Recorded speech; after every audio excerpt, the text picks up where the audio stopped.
Next chef is Kaminsky. Hannah comes from Connecticut, but she's been in the area for a long time. She's got a lot of books. I work in the library and we have all her books, and now she has a new book. Real food, really fast. And she's going to show you how fast that food's going to be today. Please welcome Hannah.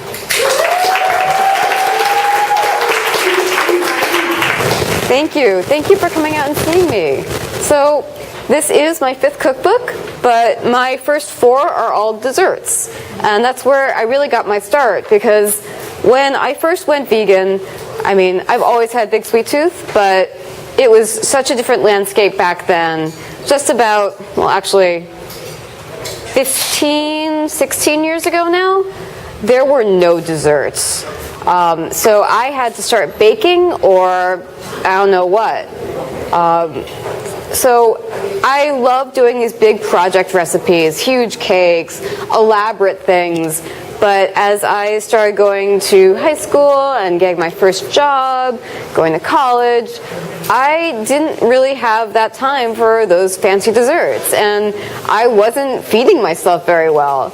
So over the years, I had to come up with some quick fix recipes, things that were better than just like opening a can of soup or a bowl of cereal. So that's where all of these recipes came from. And I sort of pride myself that they're not just, you know, the standard stone soup, potted chili, whatever. They're really interesting flavors and creative combinations, because if you don't want to eat it, if it doesn't make you excited, there's really no point in going through all that work to begin with. So the beauty of these is that they're all ready in 10 minutes or less. I'm going to sort of slow this down a little so we can talk about it. Don't time me. But we're going to make it really fast. And the great thing about this particular recipe, it's a garlic bread soup. I love it because I always have all of the ingredients on hand, and there's almost no work to it. If you notice, I am going to make everything right here for you. We're not prepping it in back. This is just what you're going to get. I am not going to chop anything. I mean, it's this. You got a pot, you got heat, you got a blender. So, we're going to get this started. And hopefully this will work. I'm not entirely sure. It's always a gamble.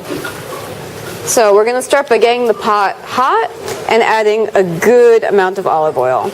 And so don't panic, this will look like a ton, but I'm making a ton. So this will feed you all quite nicely. And this is just not pouring, so we're going to stand here and pour like all day.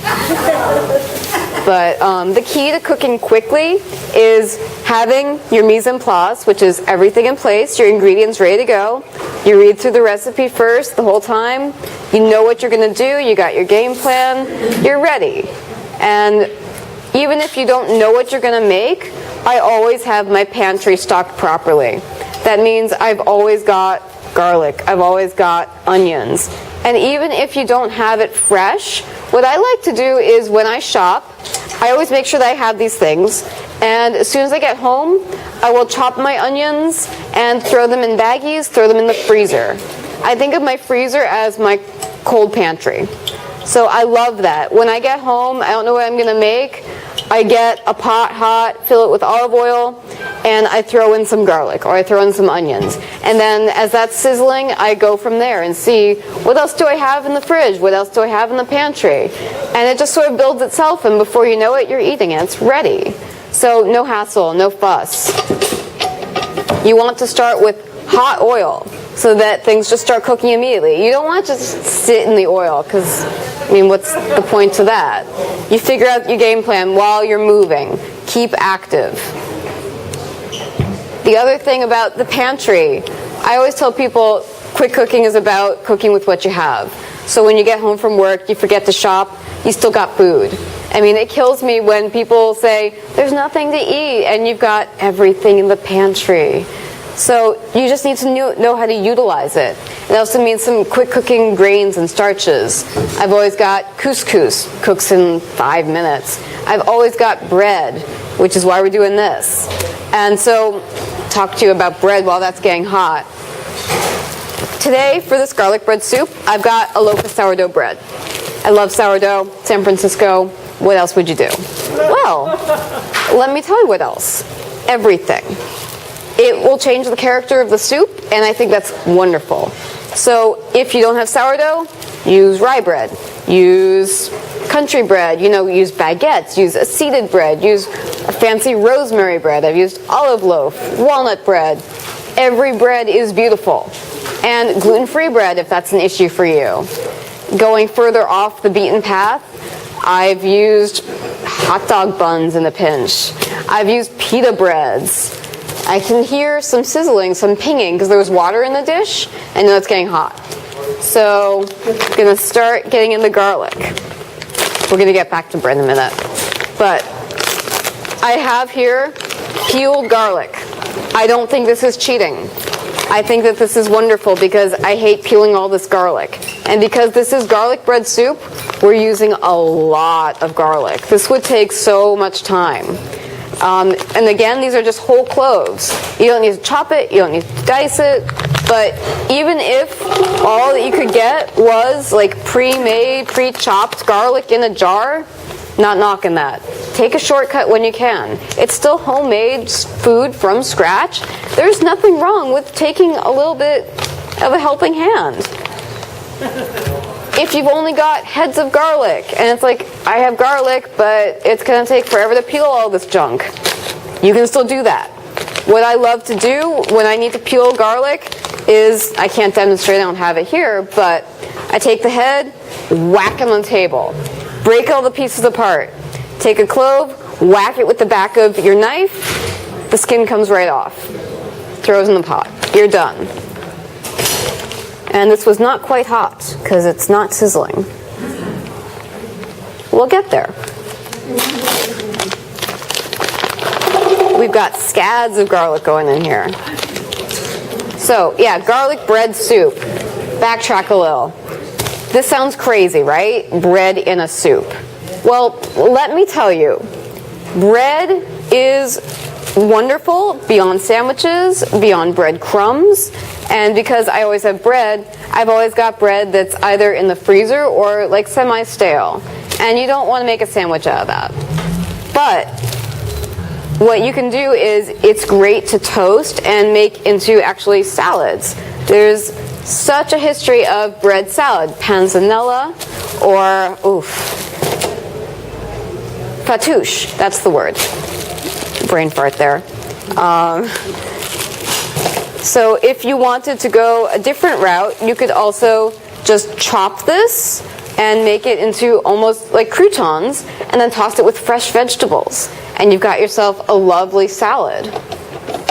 I really hope that this will get hot. Again, a key to quick cooking, it is great if you've got really good equipment and a gas burner because it's instantly hot. I'm not going to tell you need to renovate your kitchen to cook properly. It helps. A big burner. If you have a choice of different burners, use your biggest burner. Use your biggest pot because the more contact, the direct contact that the food has with the hot surface, the faster it will cook. It's also really important for searing very nicely because if you have food piled on top of food, the stuff on top is just going to steam. It needs that contact with the hot surface to sear and brown. So we're looking for a nice, lovely brown.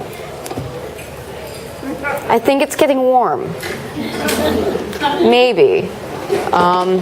With garlic, you need to be a little bit more gentle. You need a little bit of finesse because if it cooks too quickly, it'll just burn. It'll get brown on the outside and be raw on the inside. And I love garlic. Obviously, I love garlic. I do not love raw garlic. I do not love overcooked garlic. You don't want to do that. So have some finesse. Stay with it the whole time.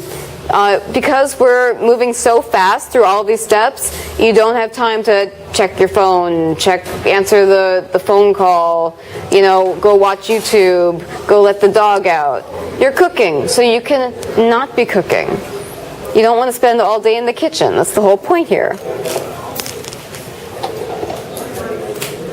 And this would be great if it was cooking. It's on. It's slow. I'm seeing maybe bubbles. It's thinking about it. So with bread, also, Other alternatives, soft pretzels. Love that. Just be careful about the salt after that. Any flavor, anything you want. I also want to say, if you have any questions at any time, please shout out, because I hate just like talking and talking and talking. I don't have anything planned and I feel like I'm rambling. So break it up for me at any time.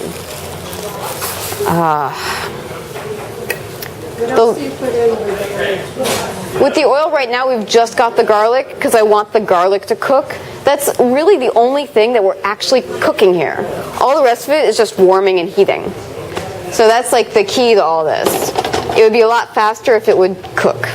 Did you sometimes use both burners to get it up? No, the pot's just a little bit too small.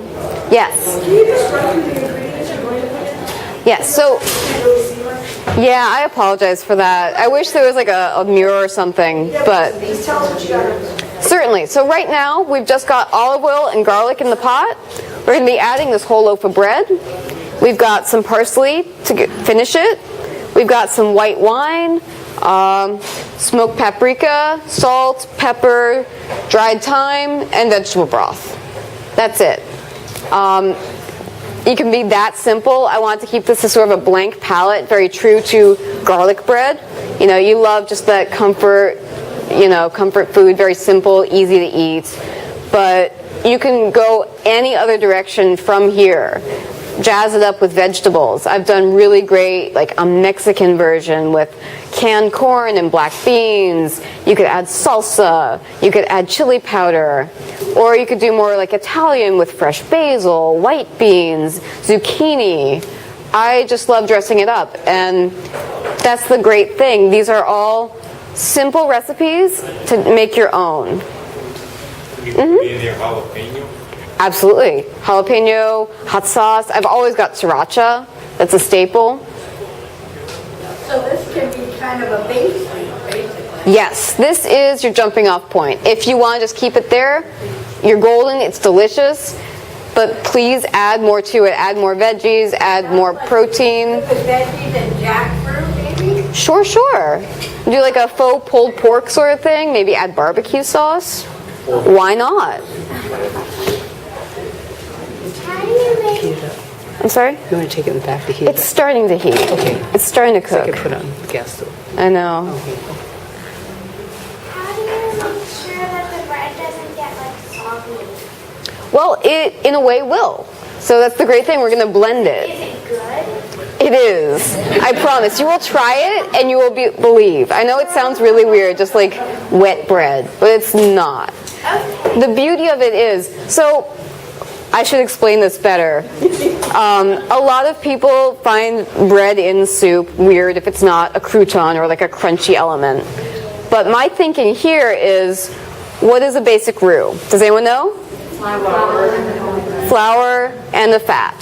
We're just breaking it down, and we're going to bread, and we're bringing it back down to roux. So this acts as the thickener and the base. It gives it a great richness and mouthfeel. It could be completely smooth, sort of like a bisque, or a little bit more chunky. But if you're kind of weird about like textures and wet bread, definitely make it a smooth puree. You will never know the difference. It's just an amazing, almost like a cream base. Like I've seen people use cooked grains in the same way to thicken a soup. Yeah, I was kind of thinking it would just be like, chunks of bread. Right, like a bread, not a salad, like a wet salad bread thing. Yeah. No, I use it like a puree, and it's thickened and creamy. It's starting to cook. Does a gluten-free bread break down really fast? Yeah, I would say so. I haven't done many times with gluten-free bread because I just love carbs and bread. I don't cook gluten-free, but it really depends on the composition of the bread. They're all quick. Just keep an eye on it. That in really like at the last minute for gluten-free bread. Well, I mean, the beauty of it is you can't really overcook it. Okay. Yeah, I mean, this is just cooking. Let's not stress out people. So I'm stressed out because I've got an audience here, but normally this is just food. Even if you do burn the garlic, you tried, kudos to you. Go order pizza. You've earned it. It's fine. People get so freaked out about cooking that they don't even try, and that bums me out. So that's why I've got this book. It's so easy, you really can't mess it up. And if you do, you still did awesome. So, it's actually bubbling now. This is great. You'll know that it's getting there when you can smell it. It smells good. Use all your senses when you're cooking. What's that? We have another stove for you. You want to try it? I think this is going. Okay. It's finally making progress. Thank you. Yeah, and ideally you'll know your equipment. You'll know how quickly things cook. And if not, you know, don't do this when you've got your first hot date coming over. Don't do this for Thanksgiving when you've got the whole fam starving, bugging you for food. Do a trial run if you need to. Anna, how long would that normally take? At home when you're making that, how quickly would that go? This would be like 3 minutes, very, very fast. Because it just needs to cook the garlic through. You want it to be a little bit brown on the outside, fork tender. Lovely. We're cooking now. Your recipe soups and stews, stuff like that. All the rest, the book covers everything from breakfast, dinner, dessert, snacks, everything in between, salads. And if that's not enough for you, I've got a food blog. I should have mentioned that. bittersweetblog.com. Been running for 13 years now. And I've got hundreds of recipes. They're not all quick. They're not all super healthy. But they're all delicious, I promise. And I keep adding to that. 2 to 3 times a week I do a new post. I do photos, I do travel, I do reviews. Something for everyone. So leave me a comment. Like, tell me what you want to see, too. That's actually cooking now. So I'm going to just give that a little pinch of salt to start with.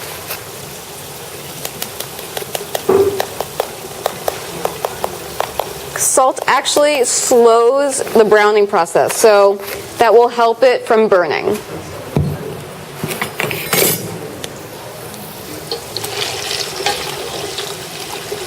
Okay. I don't want to go too fast because it needs to go a bit. I don't want to feed you guys raw garlic.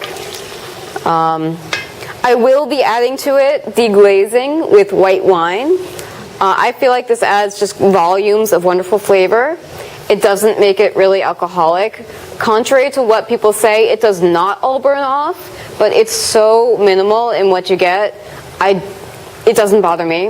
If it's a problem for you, or if you're into kids, you don't have white wine, just use water. Just use more stock. That's an easy substitution. Also, if you do want alcohol but don't have white wine, you could use beer. You could use red wine. Again, use this as a template, but use what you got and cater to your own tastes. Are you using Chardonnay? I'm sorry? What white wine do you use? This is a Chardonnay. It's like I bought this and I have no clue. I'm not a real wine drinker. It's like, no, I feel like they're all pretty good. I mean, if you want drier, it's all good. Again, it's what you got, what you like. And also the paprika that I've got is a smoked paprika because I feel like that adds another layer of flavor. I love smoked paprika. You could also use hot paprika, Hungarian paprika. They're all different varieties and grades. Again, whatever you like.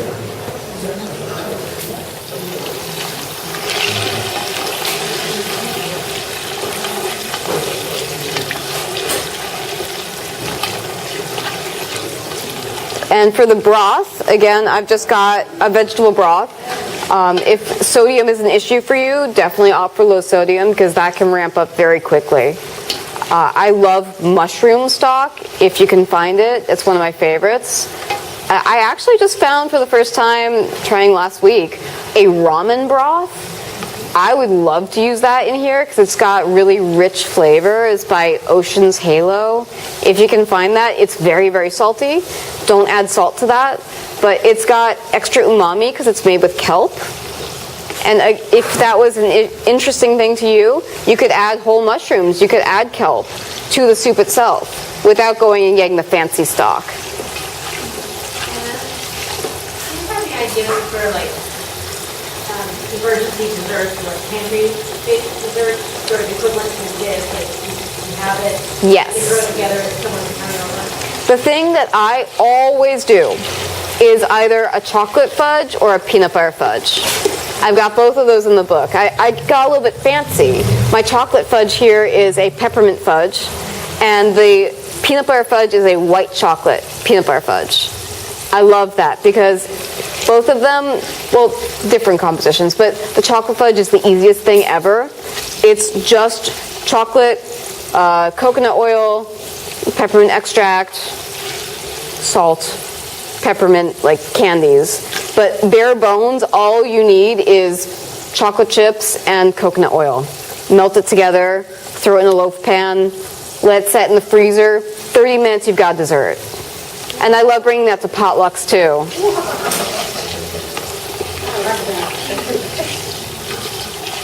And again, the active time on that is like 5 minutes max.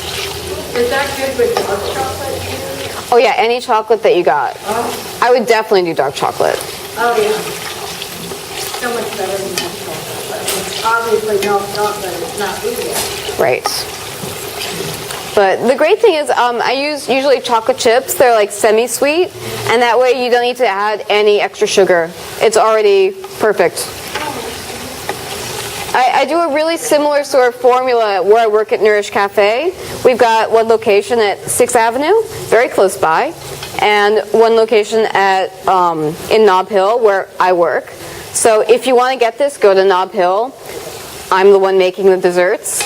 One of the staples we've got in the cold case are peppermint crunch bars, and that's pretty much my peppermint fudge recipe, but we use our own homemade chocolate, and we use Rice Krispies instead of candy canes. Can I ask again, because I just lost it? The semi-sweet chocolate, and then you put what in with it? Coconut oil. I've got that recipe in my cookbook if anyone's interested. Oh, yeah, I'm picking that up. Oh, please. And again, also, if you're interested, get on these. This is all I have here. Can you hold one for me? Sure. Yeah. Okay. You better, I'm Italian. Okay. That sounds like a threat. Okay. They're $20. And if you don't get them, you can order them directly from me. I can ship them. Or, Amazon. Amazon rules the world. What can I do? I can't compete. Happy to be there.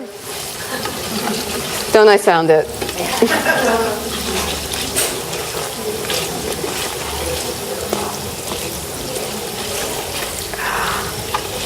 Sorry to make you wait for this.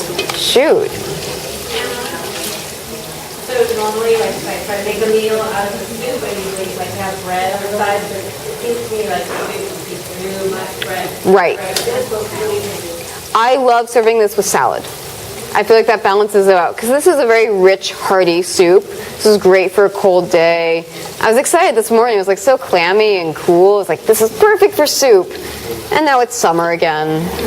I wish I was the first one on. It'd be so well suited for that. But what can you do? I think you guys will be okay, right? You still want soup? Yeah. Soup is like a universal, always good. All the time. No, go ahead. So it's still just cooking very slow, but it's starting to brown, starting to get bubbly. I'm almost ready to like actually make soup out of it, maybe. I'm hoping. It's like I didn't just come here to stand and stir garlic around. Double toilet. I know. Perfect for Halloween. Should be wearing my witch's hat. How quick are we waiting for it to be? Just, sort of fork tender and a little bit brown on the outside. It's still a little bit firm, but we're starting. This is good. If you can sort of smush it and it seems soft, I would say you're good to move on. If you want a deeper, darker flavor, get it more caramelized on the outside. But you can move through this real quick. And if you wanted to super turbo speed this recipe, if you weren't sure about your equipment like this, you could actually find roasted garlic in the store these days. throw it in a pot, just get hot, cook everything through, done. Another alternative, if you can find it, is black garlic. I love black garlic. It's a bit fancy, but it's got this like sweetness to it. I can eat it like candy. It adds such incredible umami flavor, and it's wonderful to add in addition to the standard garlic, the roasted garlic. You get all these different layers of garlic. There's a difference between the raw and vanilla because I went to a restaurant and I got sick on raw. Yeah, raw garlic is very, very pungent, very strong. Yeah. I'm not a fan of raw garlic. Even like 1 clove blended into hummus, I really love that roasted, not raw. Okay. Yeah, But it's, on the table. yeah, raw garlic can be used medicinally. It's very good for you. Okay. We're like right on the board. I think we're good to move on. Yes. Okay. We're going to actually cook food. So I'm going to add in about a cup of white wine.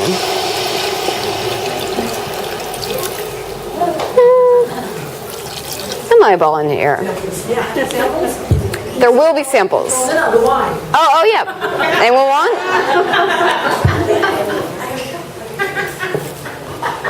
And I will add in my smoked paprika. And so I didn't bring measuring spoons, but I'm eyeballing it, and I'll be adding to taste. This isn't rocket science. This is just food. You season it until it tastes good. Unlike baking, it's not going to fail if you just don't season the right way. You just adjust. You can always come back from the edge. The only thing is that you want to be a little bit careful with salt, because once it gets over-salted, it's really hard to go back from that. You can add more bread, you can add potatoes, you can add more broth. It's just a pain. Let's make this easy, right? That's the whole point. Start with a little bit of pepper. Does it feel weird making like such a huge amount of food? Oh no, I always cook for an army. Great tip about fast cooking, you don't need to cook from scratch every day. It's the fastest when it's already made. So I love leftovers. Really, I love leftovers even more than fresh food most of the time, because it's had time to meld flavors and deepen and simmer. And when you reheat it, it concentrates even more. That's why I think Indian food is fantastic leftover. I will get Indian food one night and not eat it, knowing I want this tomorrow. It'll be so much better. Or, you know, for breakfast. Come on, curry for breakfast? Who hasn't done it? You should. It's really good. You've heard it here. And so I've got dried thyme. Give that a nice hefty pinch. Be lovely with some oregano. Anything you've got on the spice rack.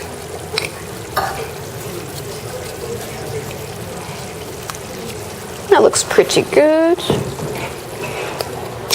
And I will be adding fresh parsley last. You could also use dried. You could also skip it. I think it adds a nice color, a nice little brightness. Okay. And start adding in my broth. Make sure it gets hot enough for you guys to eat. How are we doing on time? I am way over on time. Sorry.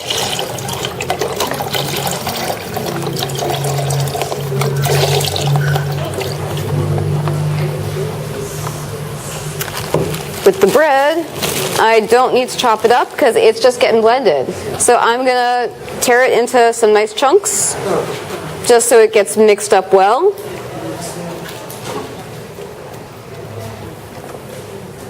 You're the head chef at the Nourish Cafe? No, I'd like to say I'm the head baker, but I'm a baker. I'm there Mondays through Wednesdays if you want to catch me. I like making a bunch of the specials. We do different things all the time. One of my staples is the almond cake. That's a recipe from my very first cookbook. We also do a fabulous pineapple upside down cake. What can I tell you? I love everything we make there. What is it? The Nourish Cafe? Nourish Cafe. And we also do catering, special events. If you want a birthday cake, I'll be the one doing that for you too. We're really well known for our raw cheesecakes. They're cashew based. Love that. You do their Instagram too, don't you? I don't control the Instagram, but I have many of the photos that go on Instagram. So there's a good chance that if you're following Nourish Cafe, those are my pictures you see too. And please follow me individually. I'm bittersweet with 2 underscores at the end, because all the good bittersweets were taken. But you'll notice that my feed is like 98% food and 2% puppies. So I hope you like all that. I mean, otherwise we can't be friends. I'm sorry. Yeah, I wish I could have brought my guy, my little Luca. Is that the one that's sitting out front? No, unfortunately, he is sitting at home. Oh, He is waiting, but he, well, there's a substitute right out front. yeah, it's nice. And so I always make sure in all my cookbooks I have at least one dog recipe. So in this cookbook we've got these peppermint patties, which are carob based. Yeah, carob and whole peppermint. So good for the breath, good for digestion, very healthy. I mean, You know what the omega-3 pills I buy at Target? They now have the peppermint in them. So I give it to them and their breath smells good. nice. Another thing that's really good for dog breath is parsley. Oh, I didn't know they could use parsley. Oh yeah. So dogs, you need to be careful when you're feeding them. I hope everyone knows not to ever give them chocolate. But I was actually speaking with my mom yesterday, and she was surprised to hear that dogs can't eat grapes or raisins. Oh yeah, I was surprised it was black. Yeah, it's the same reason as chocolate. There's a toxin in it. For the grapes, it's because they choke on them because of mold. It could be a choking hazard, but I think it was because there's toxins in it. no. I bite them in half. No, so you can't feed dogs grapes or raisins. It is not digestible. Anything can be a choking hazard for a dog because, I mean, my kid eats it whole like a seal, like he barely chews. So, yeah. And no avocado either. Avocado can be okay. The main issue with avocado is the pit. The pit has toxins. Like there's so much fat in it. No. Avocado is actually really good for their coat. You wouldn't want to give them 5 avocados a day, but you wouldn't want to eat 5 avocados a day. So common sense with that. Well, what about tomatoes? Because they have all kinds of toxins in them. Dogs can eat tomatoes. It's not like the first thing I would feed them, but I wouldn't panic if they got a tomato off the counter. But what if your dog eats possibly tomatoes a day? Well, your dog was fine, right? Yeah. Dogs can eat tomatoes. I have a question. So do you make up your recipes from scratch or do you... Yes. All my recipes are original, and I just love experimenting. It comes from riffing on it, like I've been telling you. I have all these different ideas, and they just come together. So go in the kitchen and play. I know I'm way over. Just not getting hot. Okay, we might have to. Just have the next 3 minutes.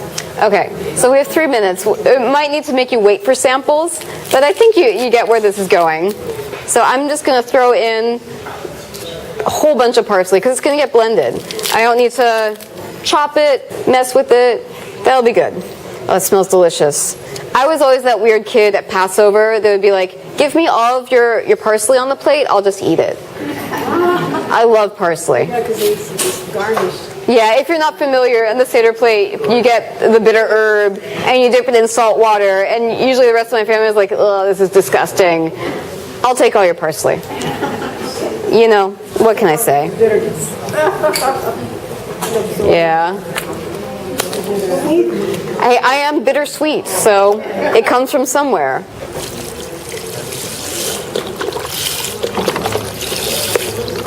And so what you're looking for at this point, at this stage in the game, is just to get hot.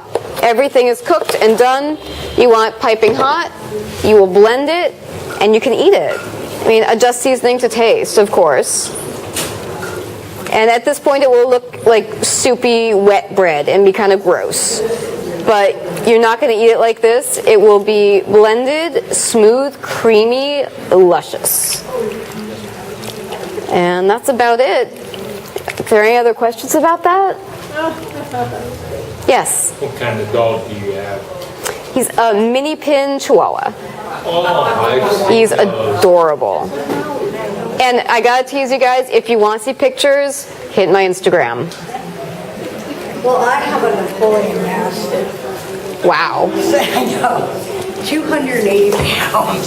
Oh, I can't open it. It's like 5 of me. Oh yeah, please open the seal.